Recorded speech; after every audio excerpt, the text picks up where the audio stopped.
কি হয়েছে হতভাগা? পিছন পিছন ডাকছিস কেন? মামা চলো না একটা রেস খেলি। কেমন রেস? তুমি তোমার ট্রাক্টর আর আমি আমার বাইক দিয়ে রেস দিব, দেখি আমাদের মধ্যে কে জয়ী হয়। তুই পাগল নাকি? তুই বাইক নিয়ে আমার সাথে পারবি? তুই তো নির্ঘাত হেরে যাবি। আচ্ছা মামা, দেখা যাক কে হারে আর কে জিতে। তাহলে চল। আরে মামা, রেস এখান থেকে শুরু করব। আমাদের মধ্যে যে আগে নদীর পাড়ে পৌঁছাতে পারবে সেই জয়ী হবে। 3, 2, 1, go! বাঘ আর শেয়াল রেস শুরু করলো। শেয়ালের মাথায় একটা খারাপ বুদ্ধি ছিল, সে যেভাবেই হোক আজ বাঘ মামাকে জব্দ করবে।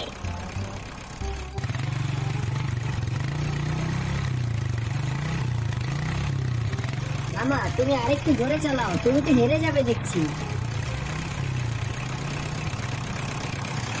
বাঘ শিয়ালের কথা শুনে রেগে যায় এবং সে আরো জোরে ট্রাক্টর চালাতে থাকে।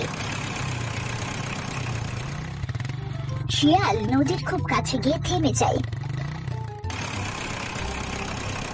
কিন্তু বাঘ মামা তার ট্রাক্টরের নিয়ন্ত্রণ হারিয়ে ফেলে, আর তাই বাঘ মামার ট্রাক্টর নদীতে চলে যায়। এই বাবা, ট্রাক্টরটা বুঝি গেল।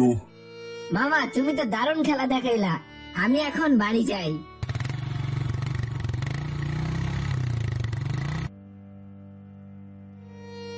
ওই বদমাইশ শিয়ালটা ইচ্ছে করে আমার সাথে এমনটা করেছে। এখন আমি কি করব? কি করে এখন আমি এই ট্রাক্টরটা নিয়ে বাসায় যাব?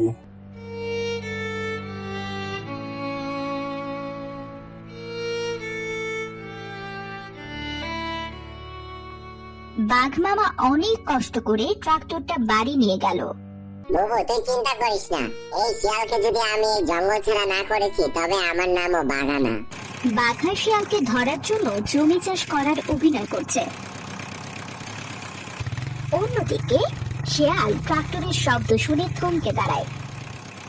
এ কি, বোকা বাঘের ট্রাক্টরের শব্দ শোনা যায়, একটু এগিয়ে দেখি তো।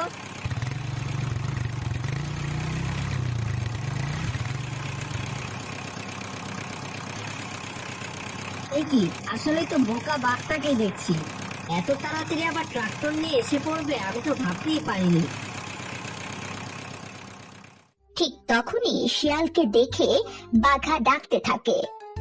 ভাগ্নে, ও ভাগ্নে, এদিকে আয়। কি হয়েছে মামা? তোমাকে দেখে আমি তো অবাক। তুই চলে যাবার পর ওই নদীতে এক হাড়ি সোনার মোহর পেয়েছি। কি বলছো মামা, সত্যি নাকি? আরে হ্যাঁ, এই যে তুই দেখে যা। শিয়াল কাছে যেতেই বাঘা শিয়ালকে ধরে ফেললো। আজ আর তোর রক্ষা নেই রে শিয়াল। এই কি মামা, তোমার গায়ে এত শক্তি এলো কি করে? বাঘা শিয়ালটাকে ট্রাক্টরের সাথে বেঁধে ফেলে আর টেনে টেনে নিয়ে যেতে থাকে। শিয়াল তোমার শোনে, শিয়াল তোমার শোনে, কেলা পায়া সুরে আজ, কেলা পায়া সুরে আজ,